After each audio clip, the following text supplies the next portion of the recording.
दोस्तों, बिहार के मोतिहारी जिले में एक बच्ची का जन्म होता है। जन्म होने के बाद ही उस बच्ची के माता पिता दोनों की मृत्यु हो जाती है। जब बच्ची के माता पिता की मृत्यु हो जाती है तो उस बच्ची की परवरिश उसके मामा करते हैं, और जब वो बच्ची बड़ी हो जाती है उसके बाद में उस बच्ची की जो शादी है, यानी उस लड़की की जो शादी है, वो उत्तर प्रदेश के दुधाई के राहुल नाम के एक शख्स के साथ कर दी जाती है। दोस्तों, इस कहानी को सुनने से पहले अगर आप चैनल पर पहली बार आए हैं तो चैनल को सब्सक्राइब जरूर कर लीजिएगा और बेल आइकन यानी घंटे के बटन को आप जरूर दबा दीजिएगा, जिससे कि आने वाले हर वीडियो हमारे आपको मिलते रहे। मेरा नाम है मोहन अहिरवार और आज जो सच्ची घटना मैं आपको सुनाने जा रहा हूँ ये हरियाणा के लुधियाना की है और लुधियाना से मोतिहारी जिले तक ये फैली हुई है। एक औरत के साथ कितना अत्याचार हो सकता है या उसकी जो मजबूरी का जो फायदा होता है वो कितने लोग उठा सकते हैं, इस कहानी में ये सब आपको देखने को सुनने को मिलेगा। और वो खुद मजबूर हो जाती है उन सब कामों को करने के लिए। क्या ऐसी मजबूरी आ जाती है औरत के पास, और औरत को मजबूर भी आदमी ही करता है, यानी उसके हस्बैंड, उसके परिवार वाले ही करते हैं। बड़ौदा में एक साल के बच्चे का शव मिलता है खेत में, और इस शव की जो शिकायत है खुद उसकी माँ करती है, सपना। और वो ये कहती है कि उसके बच्चे को उसी के देवर ने शक जताती है कि उसके देवर ने उसके बच्चे को मार दिया है या कहीं फेंक दिया है। अब जब पुलिस आती है, पूछताछ करती है तो कहीं पता नहीं चलता है, लेकिन 3-4 घंटे के अंदर ही जो बड़ौदा गांव में ही एक खेत होता है, वहां पर उस बच्चे का शव मिल जाता है जिसकी उम्र मात्र 1 साल थी। जब पूछताछ करते हैं तो उस बच्चे की जो माँ होती है, जिसका नाम होता है सपना, वो पुलिस को एक कहानी सुनाती है। वो कहती है कि उसके जन्म के बाद ही उसके माता पिता की मृत्यु हो गई थी, और उसके बाद माता पिता की जब मृत्यु हो गई तो उसके मामा ने उसकी परवरिश की और उसको बड़ा किया, पाला पोसा, और जब वो बड़ी हो गई तो उसकी शादी उत्तर प्रदेश के दुधायू के एक राहुल नाम के शख्स के साथ उसकी शादी कर दी। अब राहुल ये दुधायू में ही रहते थे, और दुधायू में रहते रहते ही राहुल मजदूरी का काम करता था और सपना घर पर रहती थी। जब इसकी शादी हुई, उसके यानी कि आज से 7-8 साल पहले उसकी शादी हुई या 6 साल पहले शादी हुई, कंफर्म नहीं पता है मुझे, लेकिन 6-7 साल पहले उसकी शादी हुई। और शादी होने के बाद उसकी एक बड़ी बेटी हुई। उस बेटी की उम्र इस वक्त 5 साल है। एक छोटी बेटी है, उसकी उम्र 4 साल है, और एक बेटा है, उसकी उम्र 2 साल है, और एक ये वाला जो बच्चा था इसकी उम्र 1 साल की थी। यानी कि अगर कहा जाए तो 5 साल, 4 साल और 2 साल और 1 साल, यानी कि इसके 4 बच्चे हुए। और आज से 6 महीने पहले राहुल उसको लुधियाना लेकर चला गया, और बच्चों को भी साथ में लेकर गया, सपना को भी साथ में लेकर गया। और लुधियाना में कुछ दिनों तक तो राहुल ने सही व्यवहार किया, रखा भी, बच्चों को भी साथ में रखा, लेकिन राहुल शराब का आदी था, और लुधियाना में ही उसके भाई और उसकी भाभी रहा करते थे।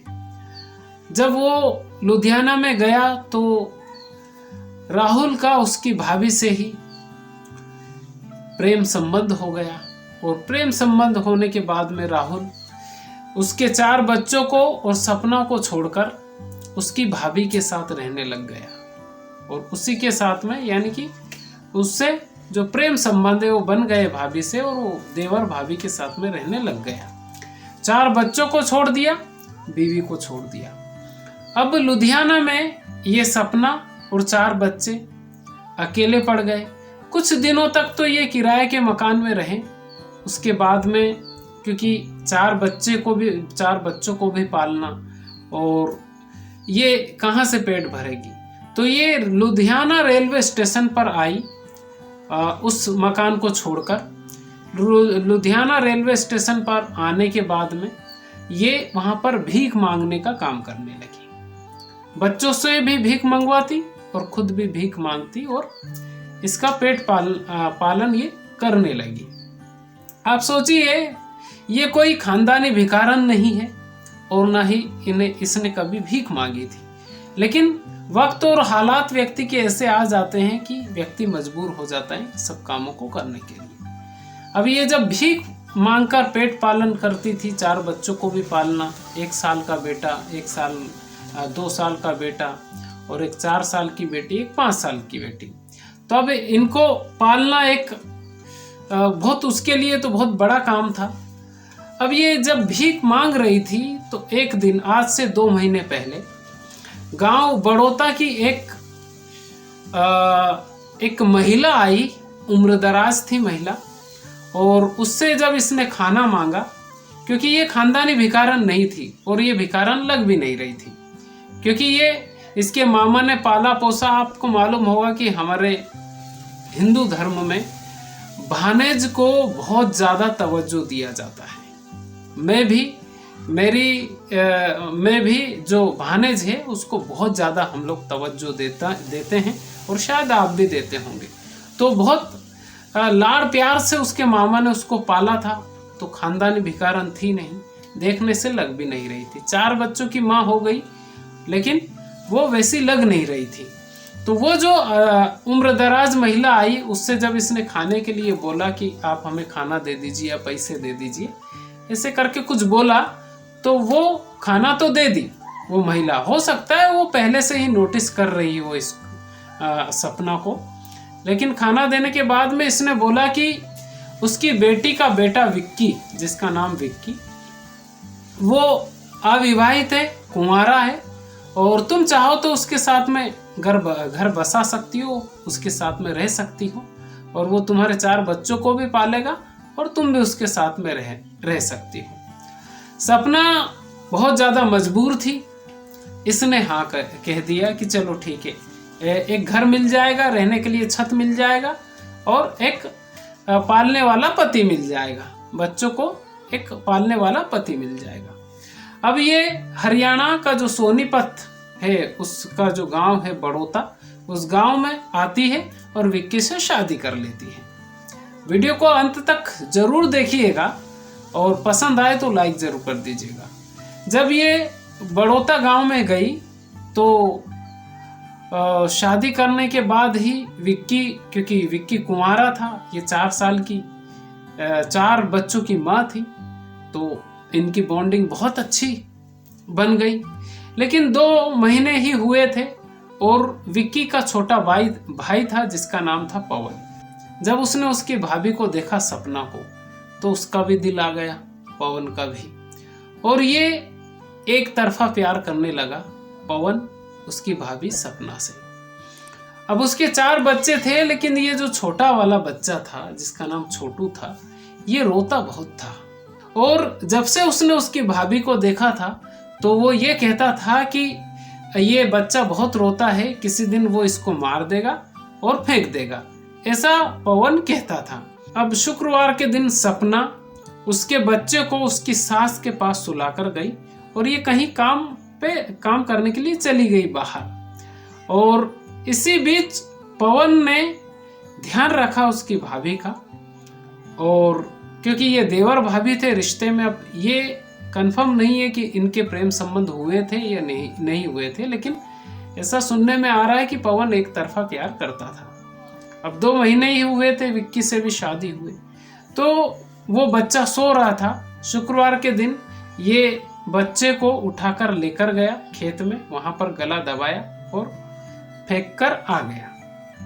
फिर क्योंकि सपना ने, हो सकता है इसने 1-2 बार उसने सुना हो कि ये बच्चे को मारने की बात कर रहा है, तो उसने डायरेक्ट शक जता दिया कि पवन ने ही उसके छोटे बेटे का कत्ल किया है। जब पवन से पूछा तो पवन ने भी यही कहा कि उसको बच्चे के रोने की आवाज़ अच्छी नहीं लगती थी, इसलिए उसने उस बच्चे को मार दिया। दोस्तों, ये जो कहानी है बहुत ही ज़्यादा, आप सोच सकते हैं कि उसने पहले पति से शादी की, उससे 4 बच्चे हुए। पहला पति उसकी भाभी के साथ में रहने चला गया, उसकी भाभी से अवैध संबंध हो गए, वो भाभी के साथ रहने चला गया। अब 4 बच्चों को छोड़कर चला गया। उसके बाद में इसने भीख मांगने का काम किया। फिर एक औरत इसको मिली और वो औरत ने कहा कि उसका बेटी का बेटा कुंवारा है विक्की, उसके साथ में ये रहने लग गई। यहाँ भी उसका जो देवर था वो भी कुंवारा था, वो भी दिल दे बैठा। यानी ये ऐसी क्राइम की कहानी है। ईश्वर भी जब किसी का वक्त जब खराब करता है तो इतना ज्यादा खराब करता है कि उसको खुद को अंदाजा नहीं होता है। दोस्तों, इस कहानी को सुनाने का मकसद किसी के दिल को ठेस पहुंचाना नहीं, बल्कि आपको जागरूक करना है। ये वीडियो आपको कैसा लगा आप हमें कमेंट करके जरूर बताइए। चैनल पर पहली बार आए हैं तो चैनल को सब्सक्राइब जरूर कर लीजिएगा। खुश रहिए, अपने माता पिता का ख्याल रखिए। अगर आपके घर में आपके दादा दादी हो तो 24 घंटे में 1 घंटा उनके पास आप जरूर बैठिए। खुश रहिए। बहुत बहुत धन्यवाद।